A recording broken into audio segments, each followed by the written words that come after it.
Hello, good morning. कशा आहात सगळे? तर आज भोगीच्या तुम्हाला सर्वांना हार्दिक शुभेच्छा. इथे मी खेंगट बनवते.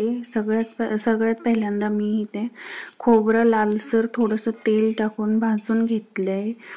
तर त्यानंतर मी इथे थोडेसे शेंगदाणे साल तडकेपर्यंत भाजून घेणार आहे.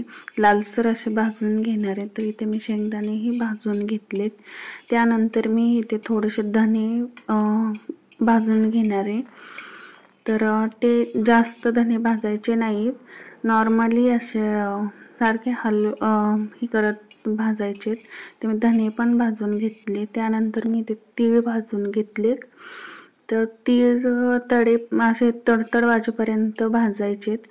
तर हे सगळं मी वाटण एका मिक्सरच्या भांड्यातून वाटणार आहे. सगळ्यात पहिल्यांदा मी मिक्सरच्या भांड्यात थोडीशी गावरान कोथिंबीर ठेवली.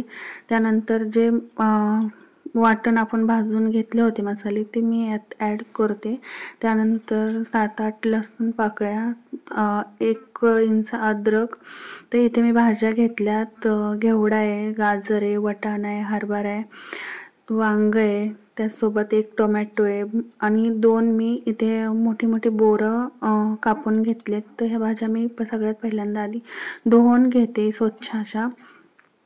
तर भाज्या धुवून घेतल्या. त्यानंतर मी इथे कढई ठेवली तापायला. तर त्यात पहिल्यांदा तेल टाकले. त्यानंतर तेजपत्ता, दालचिनी, खडे मसाले टाकले, थोडीशी जिरे टाकली, नंतर कढीपत्त्याचे तडका दिला आहे. नंतर हळद, लाल तिखट मसाला, त्याचबरोबर एव्हरेस्टचा गरम मसाला मी यात ॲड केला आहे.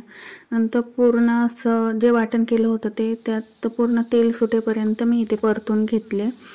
तर इथे बघू शकता अगदी अप्रतिम असा हा मसाला इथे तयार होतोय.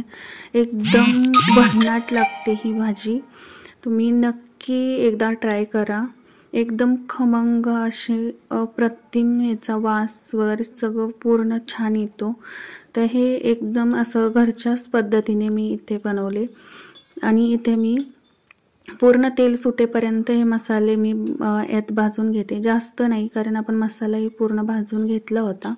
तर त्याचबरोबर तेल सुटेपर्यंत परतून घ्यायचं 1 ते 2 मिनटं. त्यानंतर यात जे आपण भाज्या स्वच्छ धुवून मी पाणी नितळून भाज्या यात पूर्ण परतून घेणार आहे 2-3 मिनटं.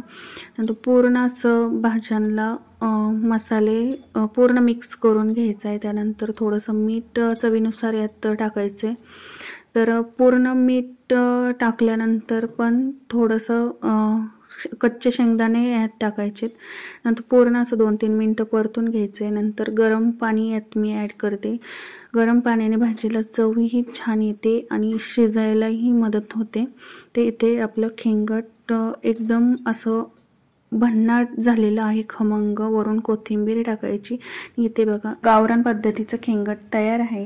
व्हिडिओ आवडल्यास लाईक, शेअर, कमेंट, सबस्क्राईब करा. Thank you for watching.